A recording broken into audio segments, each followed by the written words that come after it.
Hello વિદ્યાર્થી મિત્રો, હું છું રાજેશ। આજે આપણે વાત કરવાના છે કે 10મું તો પાસ થઈ ગયા, પરંતુ 10મા પછી શું કરવું, આર્ટ્સ કરવું, કોમર્સ કરવું કે સાયન્સ કરવું, જેના આધારે તો આપણું ફ્યુચર ડિસાઇડ થાય છે, બરાબર ને। તો આજે આપણે એની જ વાત કરવાના છે। એના પહેલાં હું તમને એક વાત જણાવી દઉં કે જો આપણે આ વિડીયોને લાઇક, સબસ્ક્રાઇબ કે ફોલો કરવાની જરૂર નથી। આ વિડીયોને ખાલી માત્ર શેર કરજો, બરાબર। તો હવે આપણે આગળ વાત કરીએ તો સૌપ્રથમ આપણે સાયન્સની વાત કરીએ। તેના પહેલાં તમને એક વાત જણાવી દઉં કે જો તમે આર્ટ્સ લેશો, સાયન્સ લેશો કે કોમર્સ લેશો, 100% નોકરી મળશે એની કોઈ ગેરંટી નથી, બરાબર। હવે સાયન્સની વાત કરીએ એના પહેલાં બીજી એક તમને વાત જણાવી દઉં, બહુ ખૂબ જ અગત્યની છે કે તમારે તમારા ટકાના આધારે કે મિત્રોને જોઈને આર્ટ્સ, સાયન્સ કે કોમર્સ સિલેક્ટ નથી કરવાનું। તમારે તમારા ગોલના આધારે શું બનવાનું છે ભવિષ્યમાં, તેના આધારે તમારે આર્ટ્સ, સાયન્સ કે કોમર્સ સિલેક્ટ કરવાનું છે, બરાબર।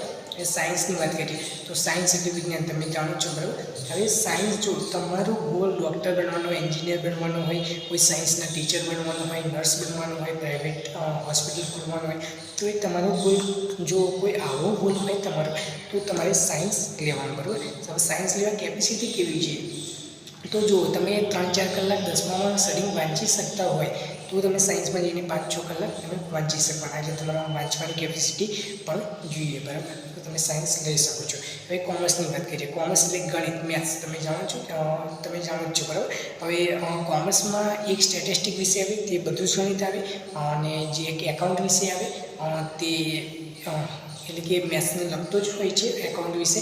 અને જો કોમર્સમાં તમારો પાયો કાચો રહી જશે 11માનો, તો તમને કોમર્સ બહુ હાર્ડ લાગશે, અને જો પાયો તમારો પાકો થઈ જશે તો તમને કોમર્સ બહુ ઇઝી લાગશે, બરાબર।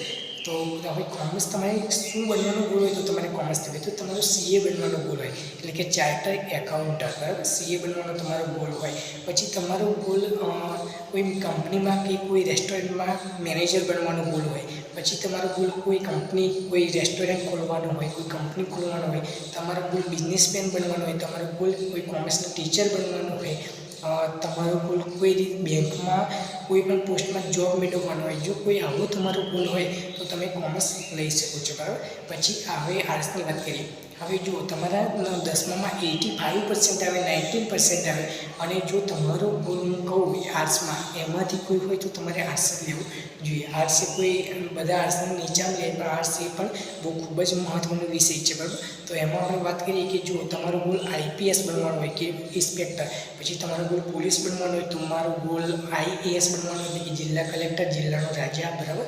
આવો કોઈ ગોલ હોય, તમારો ગોલ કોઈ આર્ટિસ્ટ બનવાનો હોય, તમારો ગોલ કોઈ ટીચર બનવાનો હોય, તમારો ગોલ ગુજરાતી ઇંગ્લિશના ટીચર બનવાનો હોય, જો તમારો કોઈ ગોલ આવા હોય અને તમારા 85% આવી જાય તો પણ તમારે આર્ટ્સ લેવાનું રહે છે, બરાબર।